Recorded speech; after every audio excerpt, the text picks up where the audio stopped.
ఆంధ్రప్రదేశ్ విద్యాశాఖ మంత్రి నారా లోకేష్ కొంతమంది చేంజ్ మేకర్స్‌ని తయారు చేశారు. ఎవరా చేంజ్ మేకర్స్ అనుకుంటున్నారా?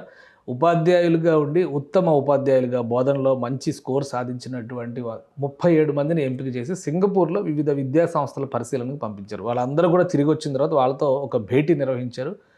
ఆ తరహాలో ఆంధ్రప్రదేశ్‌లో విద్యా సంస్థలు నిర్వహించడం, ప్రభుత్వ విద్యా సంస్థలు నిర్వహించడం అనేది ఏ విధంగా అనేటువంటి అంశంపైన డిస్కషన్ చేశారు. వీళ్ళందరూ కూడా రాబోయేటువంటి రోజుల్లో చేంజ్ మేకర్స్‌గా మారతారు. అక్కడ నిర్వహించినటువంటి విధానం వాటి గురించి తెలుసుకొని వచ్చారు కాబట్టి, వాటిని ఆంధ్రప్రదేశ్ ప్రభుత్వ పాఠశాలల్లో అమలు చేయడం కోసం అందరూ ప్రయత్నించాలని చెప్పి ఆయన కోరాడు. ఎథికల్ థింకింగ్ పైన దృష్టి సారించాలి.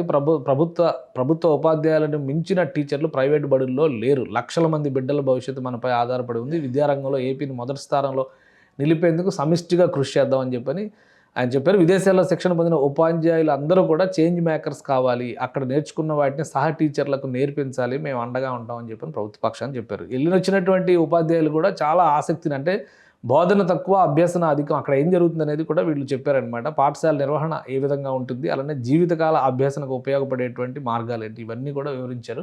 ఆంధ్రప్రదేశ్ ప్రభుత్వం ఖచ్చితంగా ఒక ప్రయోగం చేస్తుంది. ఎందుకంటే ప్రభుత్వ పాఠశాలల విద్యార్థులు టాప్ స్కోరర్స్గా నిలిస్తే దేశంలోనే మొదటిసారిగా టాప్ న్యూస్ పేపర్స్ అన్నింటిలో ఫస్ట్ పేజీ యాడ్ ఇచ్చి అందరిలో కూడా ఒక కాన్ఫిడెన్స్ని నింపడంలో ఆంధ్రప్రదేశ్ ప్రభుత్వం సక్సెస్ అయింది. అలానే విద్యా సంస్థల్లో నిర్వహణ కోసం విద్యా సంస్థలకు సంబంధించినటువంటి సంస్కరణలు పెద్ద ఎత్తున వాటిని అప్గ్రేడ్ చేస్తున్నటువంటి విధానం కూడా ప్రశంసలు అందుకుంది. ఇప్పుడు టీచర్ల స్కిల్ డెవలప్మెంట్ ప్రోగ్రామ్ కింద దీన్ని మనం చూడాల్సి ఉంటుంది. వీళ్ళని చేంజ్ మేకర్స్గా ఉపయోగిస్తూ విద్యార్థుల భవిష్యత్తుని తీర్చిదిద్దాలి అనేటువంటి లక్ష్యం ఖచ్చితంగా అభినందించదగ్గది.